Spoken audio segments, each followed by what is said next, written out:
We will forge a society that is colorblind and merit-based.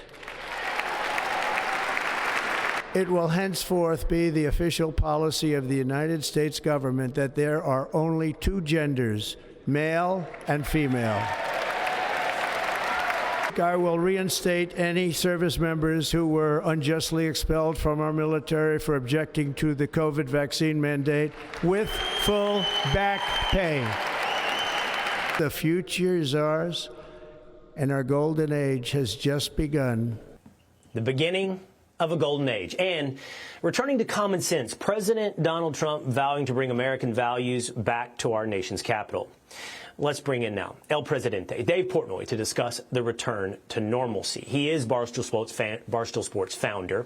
And Dave, I think you're a practical man. That's how I think of you. I don't think of you as left or right. I don't even know if I think of you as that political. When I hear Donald Trump talking like that, that's my big takeaway. That's what this represents, a return to normalcy, practicality, common sense.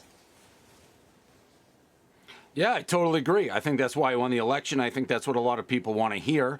And I think more people probably think that way in this country that don't think that way. You have both extremes. But, you know, I don't think it should be wild to be proud to be American. I mean, when you really think about Make America Great Again, that becomes such a controversial term. Shouldn't everybody want that? Shouldn't everybody want secure borders and less crime in cities and to be proud to be an American? So, again, I agree with your assessment of how I view politically, if at all. But everybody wants a better America, and it really shouldn't be a controversial thing. And I think what Donald Trump does, President Trump, that a lot of people love, including myself, you don't always have to love everything he's saying, but he's pretty frank, pretty upfront, pretty clear, and that's super refreshing. It's very refreshing for a guy like me when you had a former President, Biden, who you couldn't even find. So to at least have somebody stand up, say, this is what I think, this is what I believe in, you don't have to agree, that's super refreshing for somebody like myself, and I think a lot of America.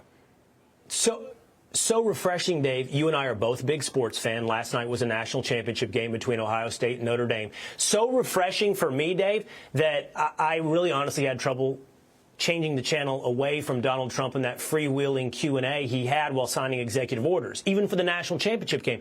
Because to your point, it was a president not afraid of a single question and thinking it all out loud, not handled, not scripted, not on talking points, but right there, confidently thinking it all out loud. Yeah, I mean, that's what you want from a president. Again, you don't have to agree with them, but seeing somebody that you have confidence if they're going in a meeting or anything like that. And I'm with you, Will. I'm a huge football fan. I can't believe they scheduled this the same day as the inauguration. That was crazy. And it was such a long wait, and you got two teams that, I don't know, do people even care about? I fell asleep at the end of that game. I was more locked in on the inauguration. It's like the football game didn't even happen for me and most of the country. Well, we should also point out, because this is a place of authenticity, we're going to evolve on this show, but we're always going to be real. It's because you're a Michigan guy and you're taking your shots at the national champion, and the audience needs to know that. You go Big Blue. So that might have been part of why you weren't too excited about the game. I don't know about that. I mean, I like keep Ohio State, keep the title in the Big Ten. We beat the crap out of them every time I play them. So I good for them. I don't care. I'm not hostile. Oh, good. Oh, good. The Big Ten's doing the SEC thing, rooting for the entire conference. Hey, I want to ask you about this. You've been banging your drum about TikTok. This is a confusing issue, I think, for a lot of people. You know, should we ban it because it has Chinese spyware embedded, or is it a platform for free speech? You've been making a different argument about small businesses. This is some of what you've had to say. This reminds me of COVID in a way, when the government's just like poof and cut the legs out of so many businesses. Like, you can't open your doors, you can't do business, we got to protect you. There are so many creators, small businesses, who have worked for years to build their livelihoods, their careers on TikTok. You finally become successful and the government's like, poop, sorry, cut your legs out, you're done. You see this like COVID, Dave. I got to be honest, this one is incredibly complicated for me. I mean, there is no doubt that it is a spying tool for China. And Donald Trump was thinking it out loud, by the way, in that Q&A. I just don't know what the reasonable landing spot is for TikTok in America. Yeah, I'll grant it that. The spying tool, you know, I get the disinformation, the spying tool on who they're spying on, like teenagers making little dances and what information they're gleaming for that. They have the phones, maybe smarter people than me. But to be honest, all these social media networks, you talked a little bit earlier, like Zuckerberg wasn't affecting how people thought, and I don't trust any of the social media networks. So this is just one, and it's successful, but you cannot underestimate how many people are earning a living. So I agree with you.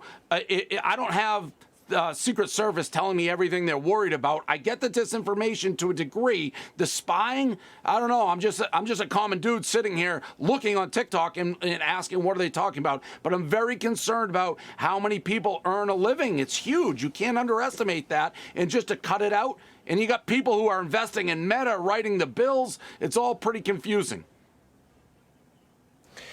By the way, speaking of investing or betting, I don't know which one of your more recent bets is more speculative. So you made a bunch of money on Trump coin, which I don't get meme coins. I don't get them at all, but good for you, Dave. You made like $1 million on Trump coin. But I don't know if that was riskier than your bet on the Bills to win the Super Bowl. What do you have? You have $1 million riding on that as well, which, by the way, that means you're betting against not just the Kansas City Chiefs, you're betting against NFL referees. You and I both know that the guys in black and white stripes are also wearing red for the Kansas City Chiefs.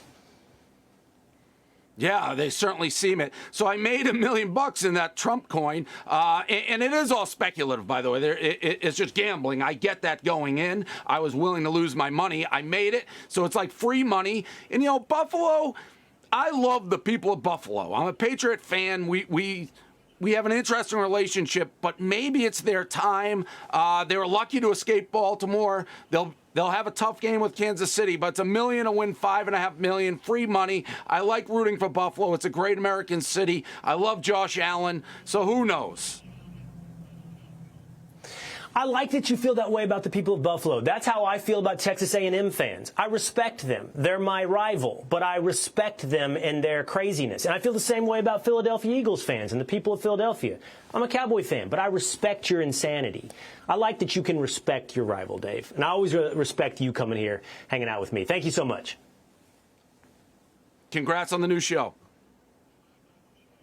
Thanks, Dave. We'll see you around. Hey, Sean Hannity here. Hey, click here to subscribe to Fox News YouTube page and catch our hottest interviews and most compelling analysis. You will not get it anywhere else.